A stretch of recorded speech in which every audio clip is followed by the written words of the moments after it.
Seriously, guys, for the people. So, right, on this day, guys, pakaita drama, engineer akauya. Auya anovati dandara mamuchita naro nditombodikana kunzwa nezvaro. Ndiri kuda chinhu chakaita chibox icho amukuona icho. Ndobva kanzi sister Cheroni, danda haridhuri, take your money mimi munotenga danda iro. Saka pakanotenga matanda 2. Ndini ndakatomatenga, ndobva zvanzi ngapai pagadzirwa zvimabox izvo. Guys, I wasn't even expecting kuti izvozviite. Vanhu vanga varipo vanje hapana akataura engineer aripo, to my surprise. Then vamwe vazhinji zvavo vakateerera.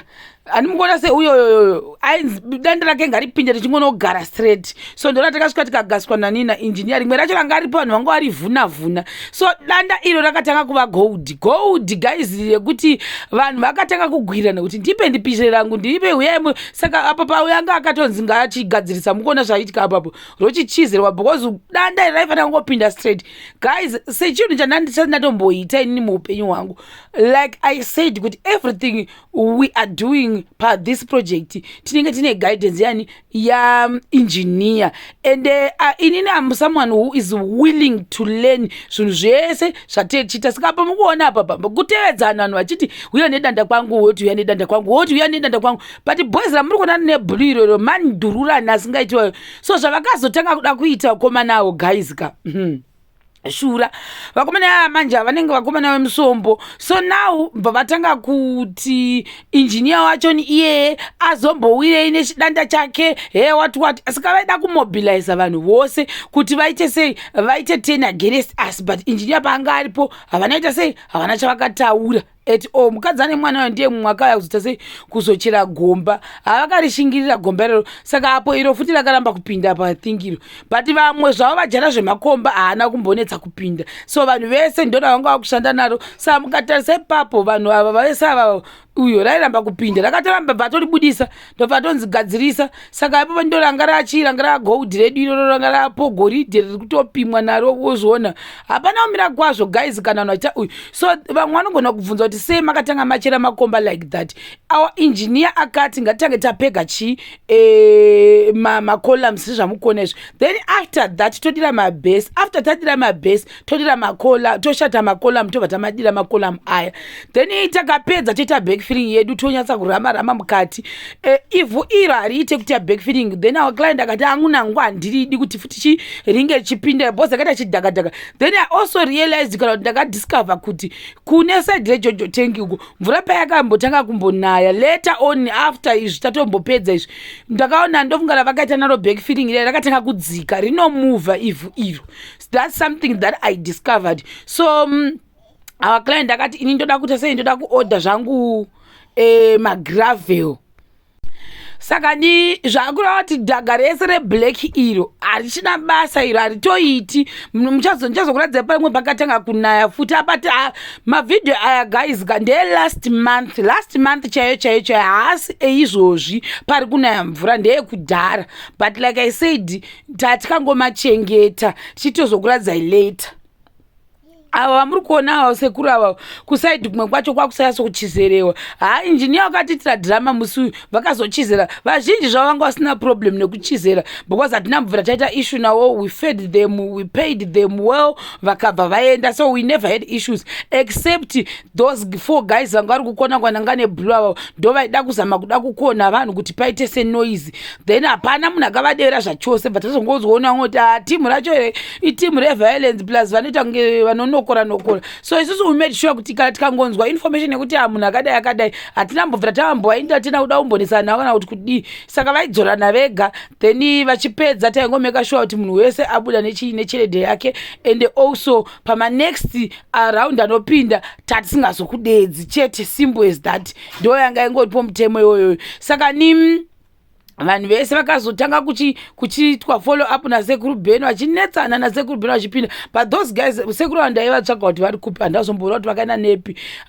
Grupu ravo vanhu vavaishanda makomba avo mahombe ese akaita madhubble bag, because iro zvarinoita manje is something that I discovered.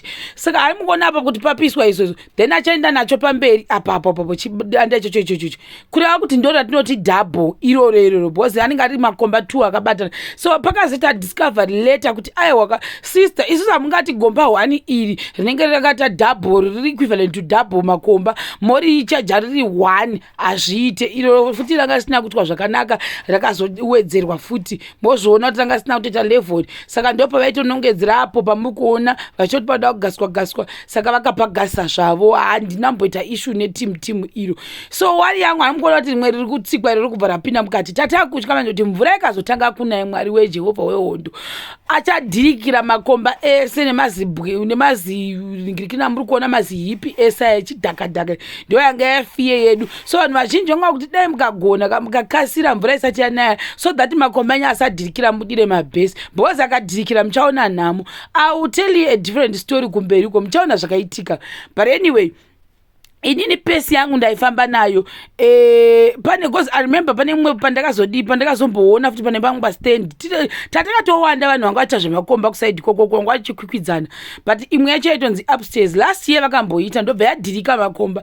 This year you have to pay again guys. I didn't know because vakomana anoti kana isi takachera tatochera zvokuzotidedza futi kuti hundunyure ivhu iro radzikira mukati you have to pay me because ndandapedza basa rangu so that house yekuti zekumarani kokoko vakatobhadhara again this year kuti vaufukunurirwe but gwendo kuno vakazowinawo vakazokwanisa kudira mabhesi nemakola mawo asi ndopa wachingori pandakapesera kwaona last week then apo pamuri kuona zvakare ndakudzokera kustori yangu nanda kutomboita makomba ese bozi vamwe wacho like I said kuti vanga vabuda iro ndo I think kumberi uko nchakuradza rakakura zisingaiti iro rero saka ndipo tikawirirana nevandau client ndikati client vanhu vari kucomplaina kuti makomba aya anenge akatange ari equivalent to double vari kuti ngandisi kuda kubhadharwa riri 1 because makomba anenge akareba is equivalent to 2 makomba risiri chibuda riri 1 ndo client yedu aizvihwisisa kati no it's fine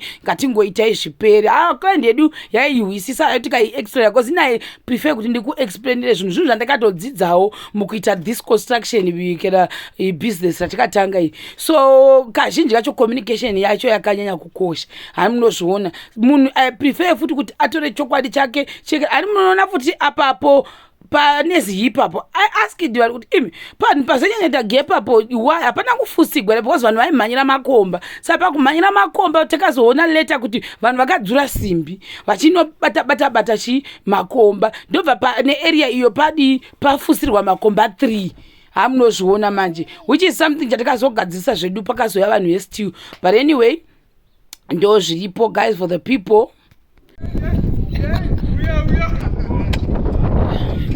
Sapata pastor vadiki zviri guys for the people tiri kuno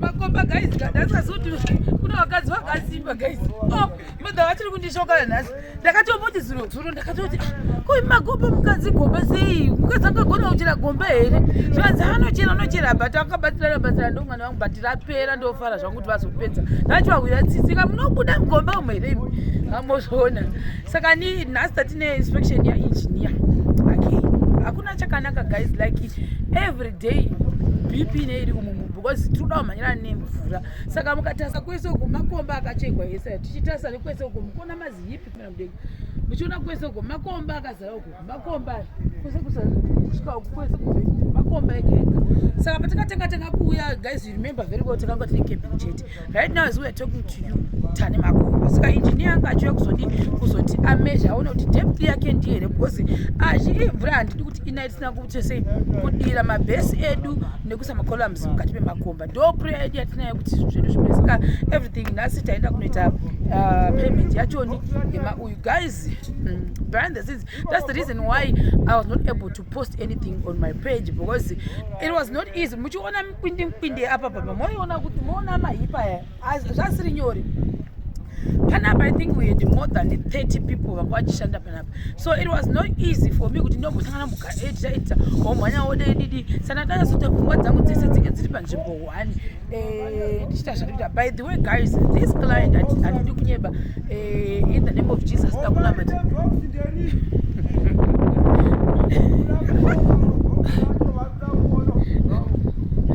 mberi ndivari kutibatsira panapa kuti zvedu zvinge zvichibuda zvakanaka saka nhasi vanga vachinasa pane pora vaishandisa thing nezuro. So paya engineer ati inini handidatipo ndoda box rangu ndiposida kuti uyu angu asvika achingogara. Saka tatoenda uno tatengeswa rimwe zvikanyamotenga puranga renyu 1 ndikana zvipikiri zvakapera namutenga zvimwe zvipikiri ndo zvandiri kuda. Saka vanhu vese vari pana pamwe vachipima makomba avo kuti vaona kuti akakwana here. Then vamwe vacho tovaziva vanoziva nasecretary vanongofonera nzvaya mungotizira kuti zvibude zvakanaka ongosvika achiiswa mudanda racho ndiro then ese apera kutumwa kutoshandwa ndo zviripo izvezvo. So guys, for the people we are praying kuti mvura isatombotibata in the name of Jesus. Panapa this client it's a different style because also do project management. That's why ndofunga makatomboona singanyanya kuposta because ndida kumeka sure kuti zvinhu zvese zvatiri kuita panapa zviri kuitwa according to zvikudiwa na engineer, according to zvikudiwa ne council yedu. This book ramukutoona iyi inenge rine manotes anonyorwa naengineer zvakare. Saka toda kuti riri dhara kati hazvina basa, you can use this one torichengeta inenge ichidiwa. Kuda kupima rako kushandiswa natinotengwa zvakadai. Makagona. Saka vazhinji varipo panapa zvina basa bustereki.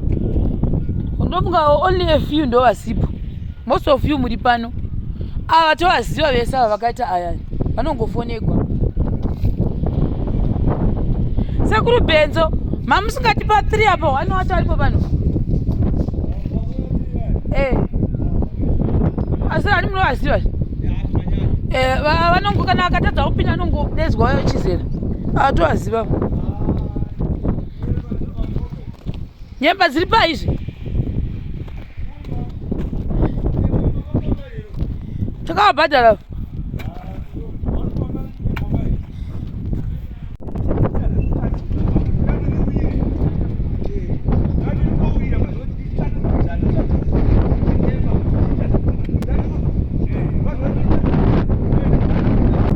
Saka kwasara kumezha aya vanhu vacho vari pano avo iro rinoda kumezhwa neiroro